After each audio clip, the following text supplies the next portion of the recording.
ready or not, here we come, getting down on the one which we believe in.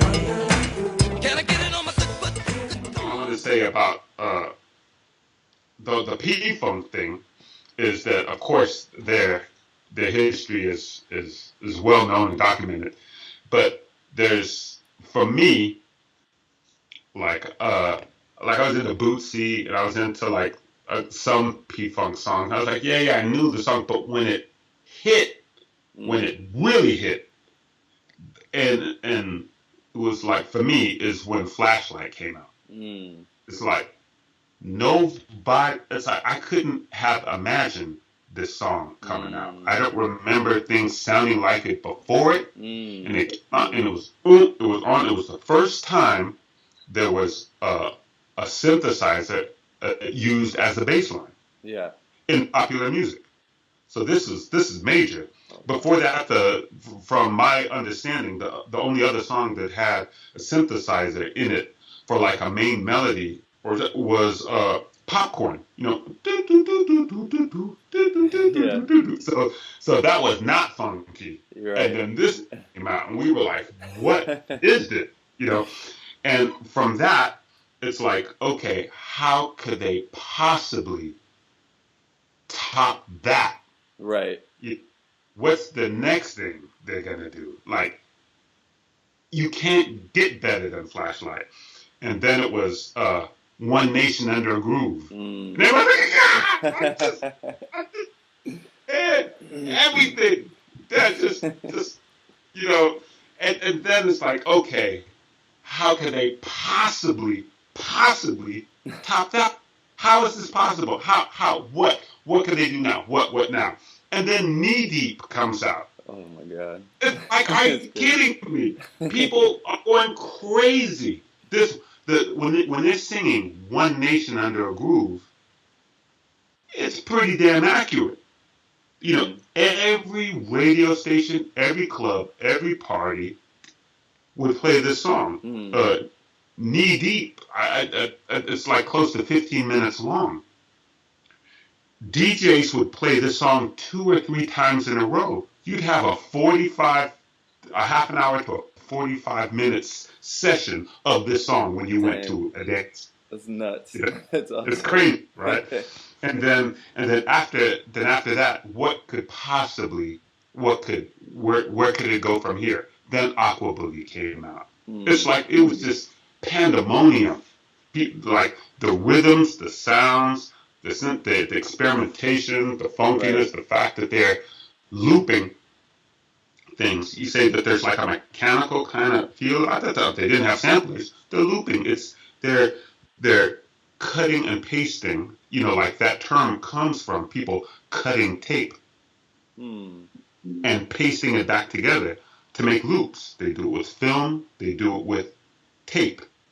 So the cut and paste that we know and love, like in digital music, is very much these cut and paste techniques that they're using with claps and layering things and playing live on top of it, and just it's amazing, you know. So you're getting some of that mechanical feel, but they're with tape, you know. And so it's and experimentation, you know, with delays and harmonizers and pitch shifters and stuff like this, like, you know, the Cerno's voice. Yeah. You know what I mean? So we're hearing things that we're not used to hearing. Right. So it lends to experimentation, and this experimentation in music gave the green light and okay, like okay, I can do anything. How's my movement gonna reflect this experimentation? You know, right?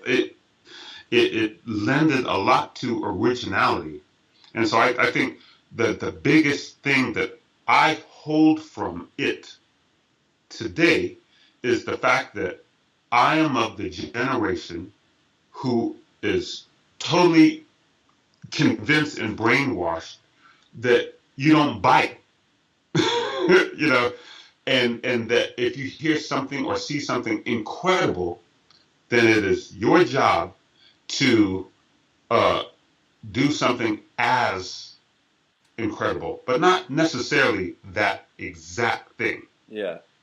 You might learn it and then and change it and flip it your way, you know, Right. and you have and I've talked to you about this before. You have to be very politically correct on just as much as you show the original. If you get the okay or the green light from the people that you do, but it's the idea of being original is embedded in me.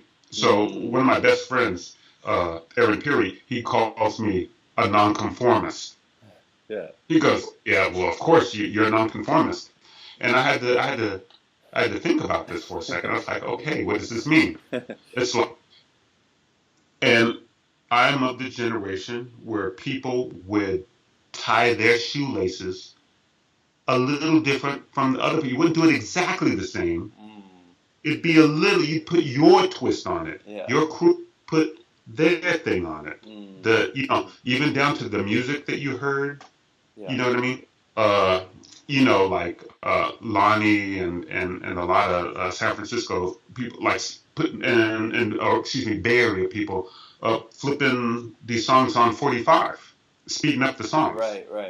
You know what I mean? It's like I've never seen anybody do that, but they were allowed to do it because being different wasn't only accepted, it was expected. Yeah. Right. You know what I mean? Like, what are you gonna do? Show me. Like, oh, okay. Oh, these people came out with a strobe light. Yeah. These people came out.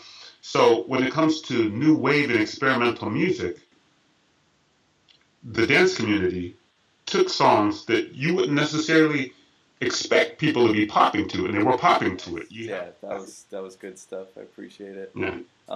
Yeah, I got plenty of artists to look up after this interview. Yeah, let me give, because I made a list. Let me make a list. Yes. A quick list. Okay. Let's do it. Songs that people were popping to that they don't play these songs much anymore. Right. Okay. Let's do it. 1.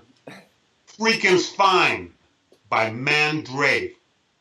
Oh. Something About You by Ebony Webb. Temporary Secretary by Paul McCartney. Boardwalk Squeaks and Out Come the Freaks by Was Not Was. Young Turks by Rod Stewart. Watch the video for these two. The Girl You Want by Devo. Puppet Boozer, who would have figured? Okay. Cross-Eyed and Painless by the Talking Heads. Pop and Pete, who would have figured? Yeah. I'm Ready or Up From the Skies by Kano. Whoops, there it is. Yeah. Planet Claire by the B-52s. Who would figure? Nights by Night by Cameo. Yeah. I don't hear this stuff out. Money, That's What I Want by the Flying Lizards. Cars by Gary Newman. I don't hear people play Get Off by Foxy.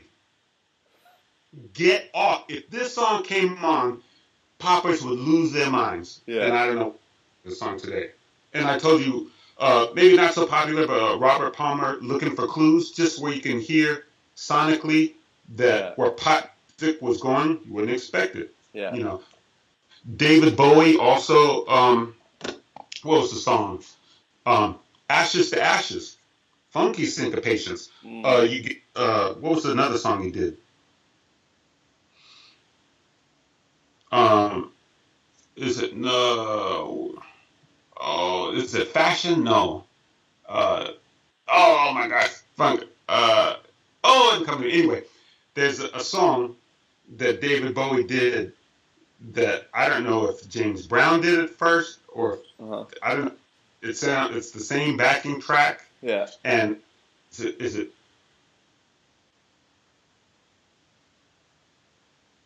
Golden Years?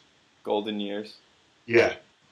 And you have to imagine that David Bowie played this song on Soul Train. That's how in it was. You have to think that Elton John played Benny and the Jets on Soul Train. that's how heavy these songs were received by the urban community. Right. You know, Right. you never know that now. Nobody talks about these things. Right. Right. Yeah.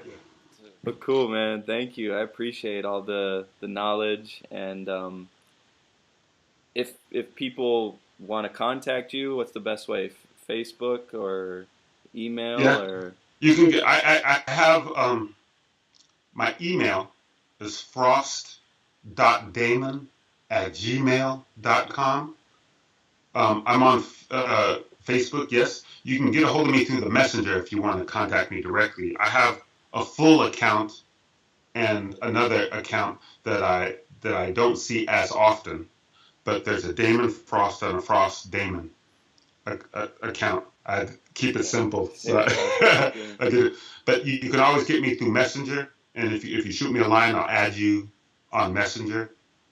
I have an Instagram account, Damon Frost. Yeah, I have some SoundCloud accounts, but I will update them with some of the newer stuff that I'm doing. I'm on a record label called Accidental, so if you want to check out some of the stuff, you can catch me on iTunes or Beatport or Spotify. You can find me. Damon Frost. I have a group that I was in, and I'm still in, but we haven't released music in a little while, called Hearing Aid. And there's no G in the hearing, it's hearing apostrophe aid. And we had an album out called The Boom Lucy, which was Grammy nominated, and we won some prestigious prizes that I'm very proud of, and I'm still living in that moment. And yeah, yeah. I have some stuff out called Data Boy, and the boy was BWOY. That's on some vinyl for you vinyl junkies, but in very scarce numbers. But Matthew Herbert, a wise person from a label that I'm releasing music through, gave me the advice to use my own name, and so you can find me by Damon Frost. I have to rep the Frost name now. Repping the Frost. So that's how you can get a hold of me. Perfect. Yeah. All right. Well, I just want to say thanks again for sharing the knowledge and the info. And yeah, until next time. Till next time. Bless you, bro. For sure, man.